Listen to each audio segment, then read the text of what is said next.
Hey guys, welcome to Off the Record, where we talk about anything we want. I tell you something, this guy ran here. I know, we did. I almost didn't want to do it, but it was How many miles is that? it was supposed to be about 6.5, but then because of that mile detour, it was about 7.5, maybe almost 8. Why are you changing your life all of a sudden?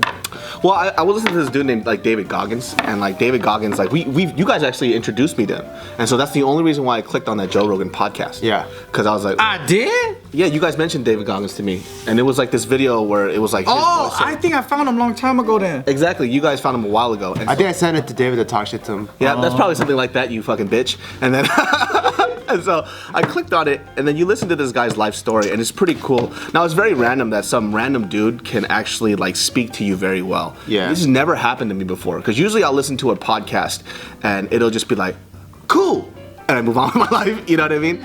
But there was something about the way this guy spoke that made me go back to it. Oh, you have a crush on him. A little bit. That's what happened. Yeah, so he basically spoke in this way that I think it was really cool, and it kind of spoke to me because I related to it a lot.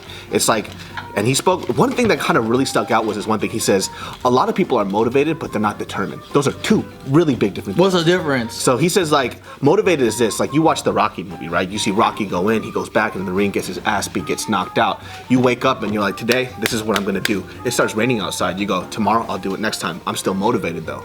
That's the difference. Determined is when you look at that rain and you say, you know what, it doesn't matter if it's raining, I still gotta do it.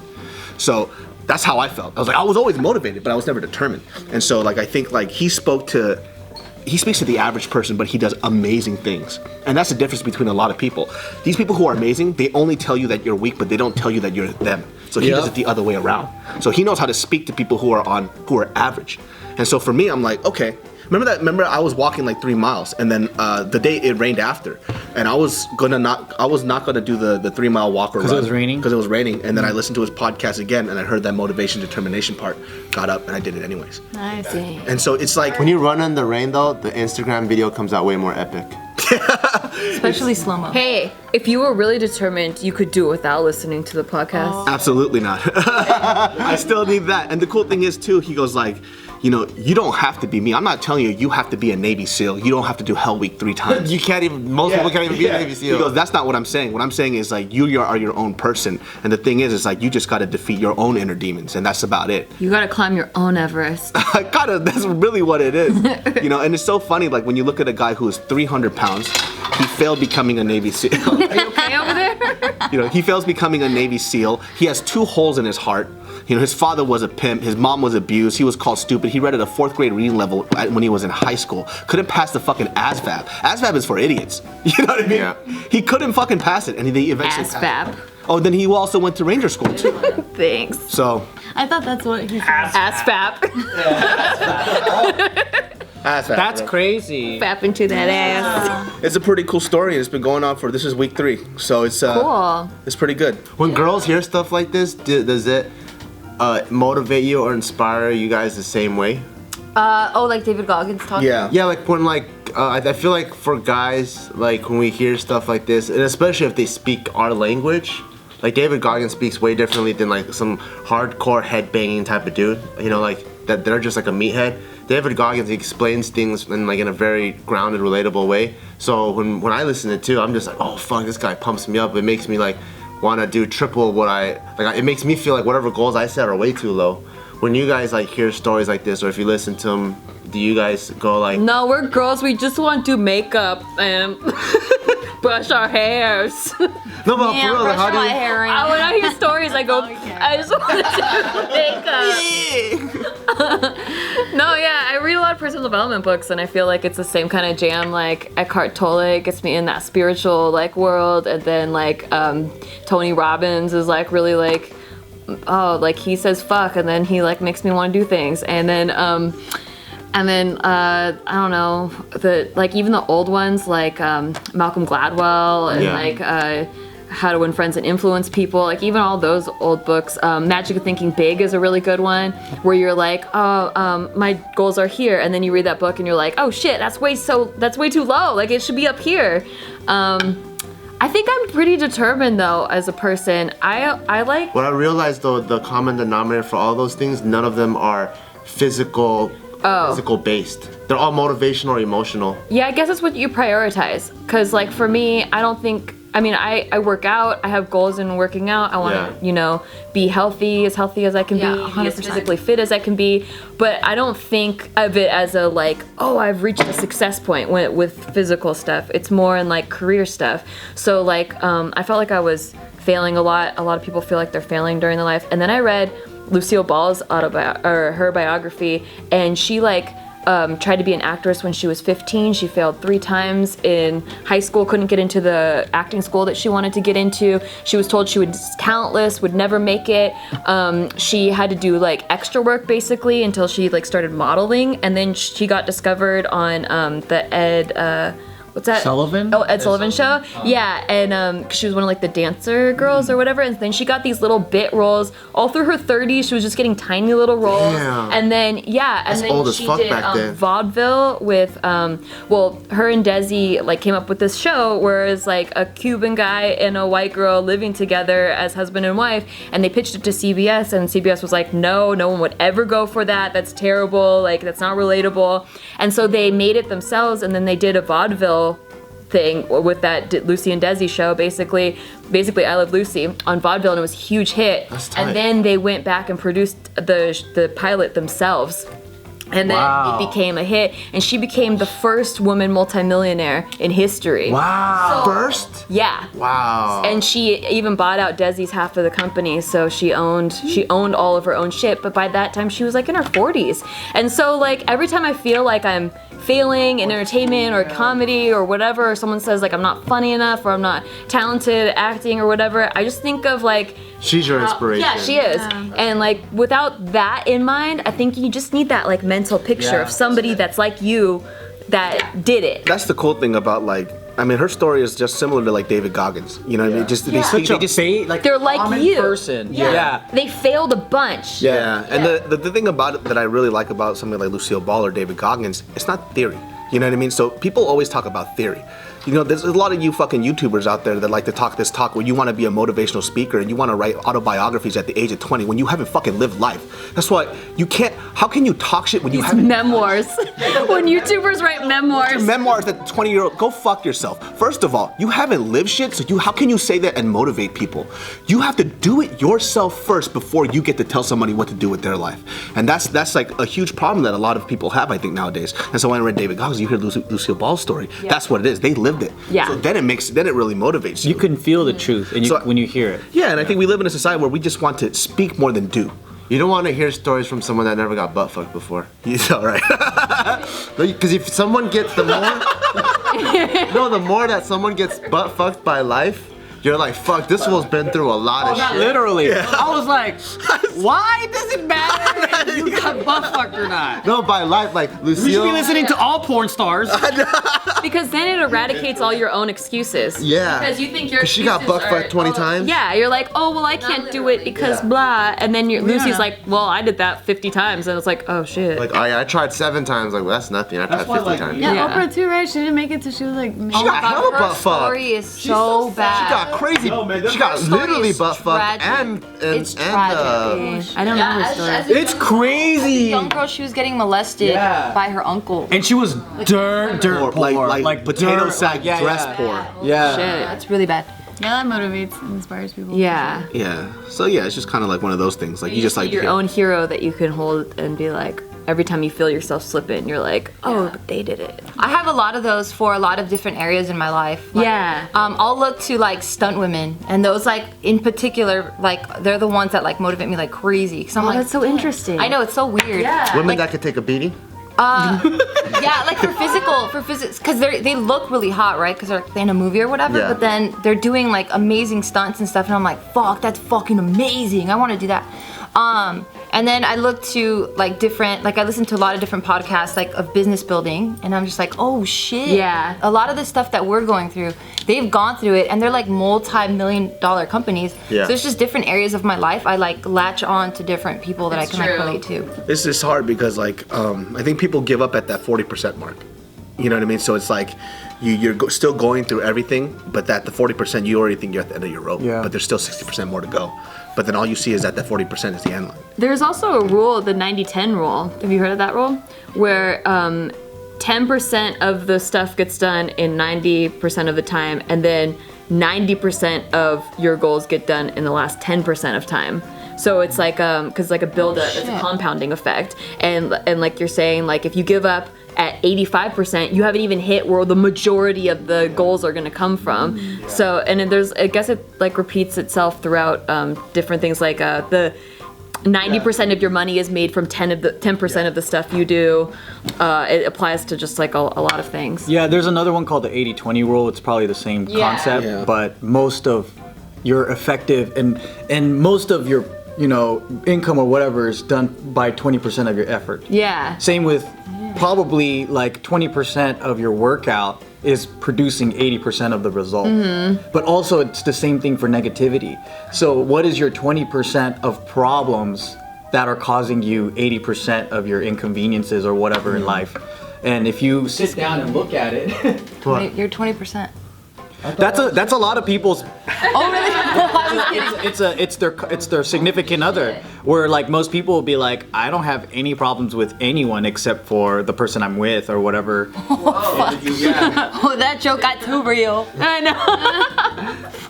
No, but it applies like the 90-10 rule or whatever. That math applies in a lot of different things. Yeah. Dude, we need to make a fucking ebook. Would you guys be interested in a fucking ebook? Just kidding. What kind of ebook? I haven't been butt fucked enough. You gotta stop saying it like that. You can't say it like that. You're gonna have hundreds of people showing up at your door ready to butt fuck you. Would you know, get you mad noticed if it. I wanted to go skydiving? Why would I ever get mad at? I've been pushing you to do crazy shit. Because you have a kid now and I could risk dying. It's a selfish move, no? No, I think it's fine. It's done so, like if you were like, I'm gonna do something that no one's ever done before for like the first time ever, I'd be like, whoa, you might want to slow your roll, let other people do it first. Let other people die first. Because after listening to David Goggins and how he's like, whatever makes you comfortable or uncomfortable, you have to do it. The more you hate something, the more you have to do it. Because when you stay in your comfort zone, you don't ever learn anything about yourself. All you're doing is being the yes man to yourself. So like, this is comfortable. Yes, you're so awesome. I'm looking at myself in the mirror, but that's not really who you are. You find out who you are in an uncomfortable space.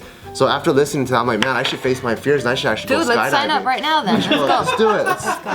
No, I really feel I should go I'm down to go with skydiving. you. But that doesn't make you an irresponsible parent. So what's your fear then? What's your Put challenge? myself at risk. What if I die and Tiger doesn't have a dad? I'm a pretty strong woman. I could do I it. gave up my motorcycle. You're her 20% of problems I anyway. gave up my motorcycle dreams for Tiger. So I could buy a motorcycle?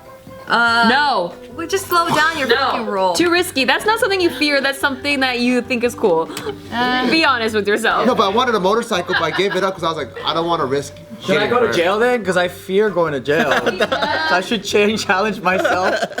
It's so cool seeing, like, for example, when you see all these people that surpass adversity and then they get to their goals and their dreams come true. Like when we watch the Oscars, a lot of the people that are winning Oscars is for the first time in their lives, and it's such a huge accomplishment that's so motivating to see that stuff. You know what the huge misconception is, though? I think people think that there's a linear trajectory or like an upward like this to your goal, but the reality is it's like this. And then you might hit this and go right back down. Or you might never even hit this. You go here and you hit something else that's like, you're like, oh fuck, this is actually pretty small and this is way better. Yeah. I mean, and then it doesn't stop when you win the Oscar. It doesn't just stop when you. It's just life is constantly full of just fuckery. And I think once you get past that and understand that it's just gonna have ups and downs regardless, it's gonna be constantly challenging. And when one thing becomes the standard, that's gonna be boring. Like if 10 miles was already enough, but once you achieve that 10-mile goal of jogging, now it's too boring after 3 years of running 10 miles. You gotta go 100 miles. You gotta keep pushing it. And that's actually the fun part, the journey. Yeah, it's like this concept of like, that I think that I don't do, that I don't know where it happened before, because it was like this before when I was younger, but then I think like, it's like he said, like you reach a certain goal, and if you don't push past that goal, you just start being very upset. You know what I mean? You become very empty. You know what I mean? And so like, that's why I like that concept where even David Goggins says is kind of what I kind of already do right now, but he just reinforced it, was triple downing on your weaknesses. I'm acting this year. I actually don't like being an actor. You know what I mean? But I'm not gonna know if I dislike it until I try it.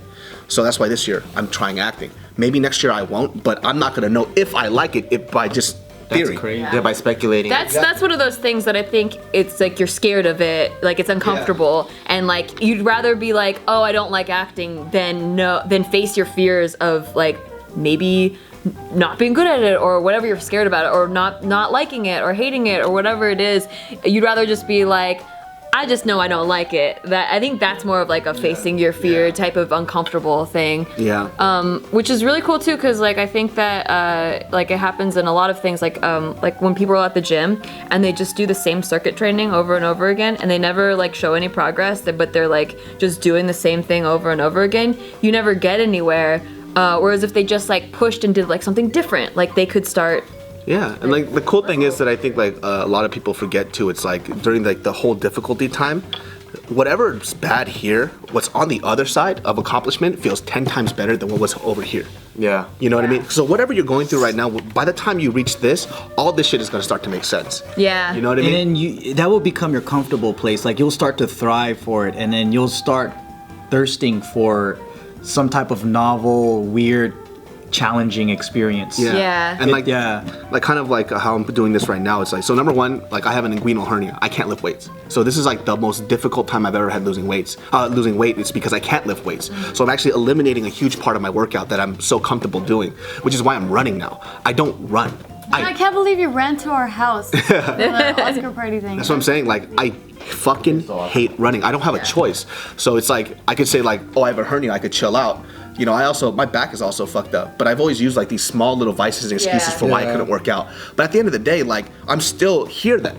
You'll learn to love it though. I used to hate running. Yeah. And I kept doing it, and I started feeling comfortable after the runner's high, and I love the runner's high. Like, it's so rewarding. I started to like walking. Like, for sure, walking is like something I have to start my day with now, which I didn't think it would happen like in 2 weeks.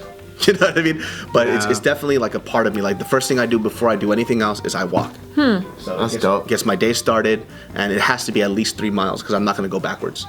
Do you find too that I find like when every year I feel like I find a new hobby that I become obsessed with, like something that I've never done before, something that I've never learned before, but like putting yourself in that like beginner's mind. Oh yeah, where, like, you're allowed to fail because like you're just learning this. It kind of gives you like a new high, a new rush, where like now you're more motivated in the other areas of your life where that you were already doing before, like because I started doing watercolor this year. Like last year it was cooking, the year before that it was like jewelry making, whatever. But whenever like I pick up something new and I start like making something I've never made before, I start getting more creative in like writing and acting and all the stuff that I already do that I maybe plateaued at before.